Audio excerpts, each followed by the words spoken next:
kubadili maji kuwa mchanga, kubadili maji kuwa ugali, kubadili maji kuwa mawe, kubadili maji kuwa nini?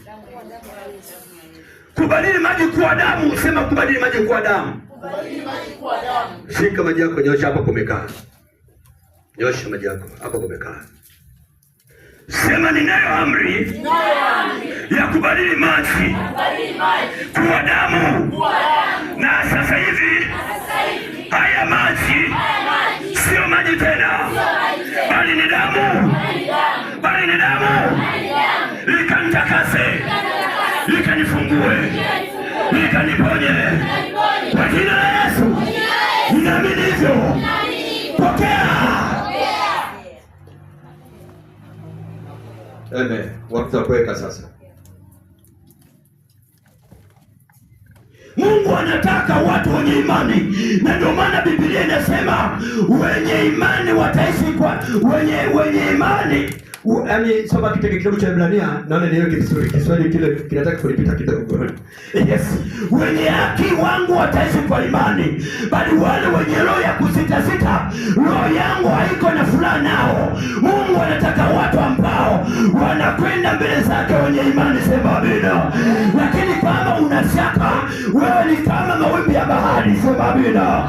Ili uweze kufunguliwa, jenga imani katika kile ulichokiamini. Usijenge imani katika mawazo ya wengine. Sema amina. Jenga imani katika neno la Mungu. Sema amina. Afu mtu akwambia, unajua maji sio imani ya kweli. Sina wasikia golo wapagana wa Pentekoste. Yesu anasemaje kwenye Ufunuo? Kwamba tunaweza kubadilisha maji kuwa nini? Tunaweza kubadilisha maji kuwa nini? Kuanzia leo. Sema kuanzia leo. Kuanzia leo nimepewa uwezo, nimepewa mamlaka, nimepewa amri ya kubadilisha chochote kiwezekane kwa kile ninachokiamini kwa jina la Yesu.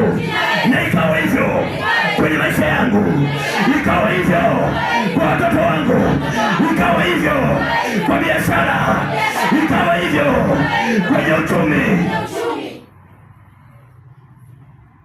Kikubwa ni imani. Mwambie mwenzako kikubwa ni imani. Imani ni chanzo chake kusikia, na kusikia huja kwa neno la Kristo. Sema kwa neno la Kristo. Kuanzia leo nimejengwa imani kwa sababu nimesikia neno la Kristo. Neno la Kristo linasema nimepewa ule uwezo wa kubadilisha maji kuwa damu. Hiyo ndio imani. Sema amina. Utaamini tena kwamba kutumia maji dhambi? Halo, tuko pamoja? Mtu akikwambia kutumia maji dhambi, utaamini tena? Acheni ule ujinga wa watu. Hii mapokeo, watu wametengeneza kanisa kama kampuni, wanaacha kufundisha ukweli wa Biblia ili watengeneze kampuni zao. Umeelewa? Amina. Sasa kwa nini mimi nimekufundisha kusoma Kiingereza? Nimeshastuka. Soma Kiingereza hii.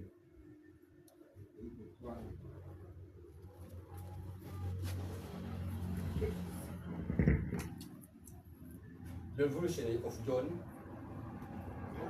of John, chapter 11.